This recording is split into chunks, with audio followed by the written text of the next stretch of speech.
defeat against Hitchin in the FA Cup qualifying round. A bit disappointing, or take some positives from it? Don't think we deserved to lose, but we didn't do enough to win. Obviously the weather, the wind killed it first half, and then the penalty, calamity. Really, there's no other way you can put it. And for me, like I've said to the players in there, apart from that, they created nothing. If we go in 0-0 half time, and then we come out and we scored within the first 2 minutes, we go 1-0 up, and then it's a whole different game. I'm happy, as in we're in the game for the whole 90 minutes, and we've been like that for the last 4 games, so we're improving. I'm happy that we're scoring goals and we're creating chances, but for me, we were just a little bit naive, giving away silly free kicks. Every time we give away the free kick, they're down, getting treatment, 2-3 minutes. That side of the game, that different level at step 3 and step 4, and you see it as you go through the levels. They were professional, knew what to do to control the game and slow it down. We were naive, and that's where we've lost it, just through being naive and not managing the game properly, although we was in the game for the whole 90 minutes.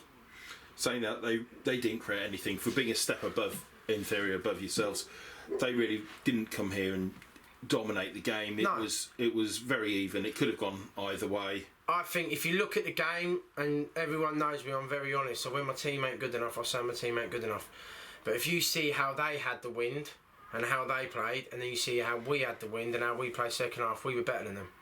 So the 45 minutes is who was going to score more chances. Fair play to them. They've scored that goal. Very naive defending from us. Should have given away a free kick there instead of letting him turn and shoot. But how we played again, or with the wind with us, compared to how we battered them, is territory. We should have had a penalty at the end. There's no two ways about it. He's gone through Sam there. Sam gets up with blood on his face, thick lip. He's fouled him. He's not give it. And there the breaks we're not getting. But then, like I said to lads, we can't come in and moan about officials because we didn't do enough to win the game. If we go in 0-0 at half time, come out and score the first goal, it's a totally different game. So fair play to them. They hung in there. You can see why they're in the bottom 3. That's no disrespect to them, but you can see. And yeah, I just think if we keep playing like that, if we keep working like that, you can see there's a massive change from when we started the season to how we are now. And the bigger game is Tuesday. I know people might not like me saying that, but we're not going to win the FA Cup. This is about money, and we are going to do well at step 4. That's how I've got to approach it now. I've got to believe. So Tuesday's always the bigger game, and we've got to get something out of Tuesday because it's a team in and around us. So for me, that was my focus, although everything was on today.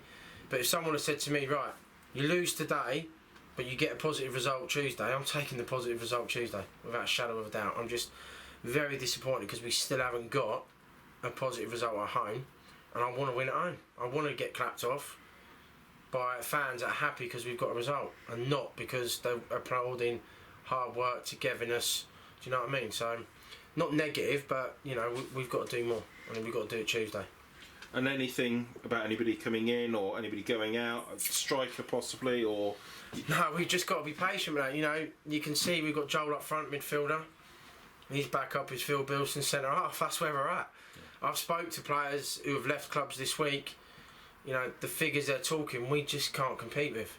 So, as frustrated as I am, and we need a target man. There's no two ways about it. We need a target man, but it's not going to happen overnight, and that's what we're missing. We get that. We've got Aidan Bradshaw back. Hopefully, he'll definitely be back next Saturday. We might include him and give him minutes Tuesday, but he'll definitely be back Saturday. Obviously, Liam Marshall's come back, so all we're waiting for now is Beckham. He's probably 2-3 weeks away from playing, so he's probably from first team 5-6 weeks away. But yeah, the one thing we're missing is the target man. If we get that in, then I'm more than confident that we're going to push up the league. And Beckham would play in TID reserves, would he? Or how would he get games? I'm looking at him to get some step 7 games, and then I'm hoping I can use our connection with Kings Lynn reserves and getting some step 6 games. So when he does come in, I don't want the jump from step 7 to step 4. It's got to be, we've got to try and bridge the gap so he can come in at and really hit the ground running, because he's going to be a big player for us without a shadow of a doubt. He's working hard to get back in, just like Aidan Bradshaw is going to be a big player for us. So, you know, I'm staying positive. If it would have been a league game, I would have been gutted, but it's not. That comes Tuesday, and I'm hoping on Tuesday, you know, I'm giving a team talk, or sorry, an interview here that says we've got 3 points or at least a point, and then we're pushing up the table.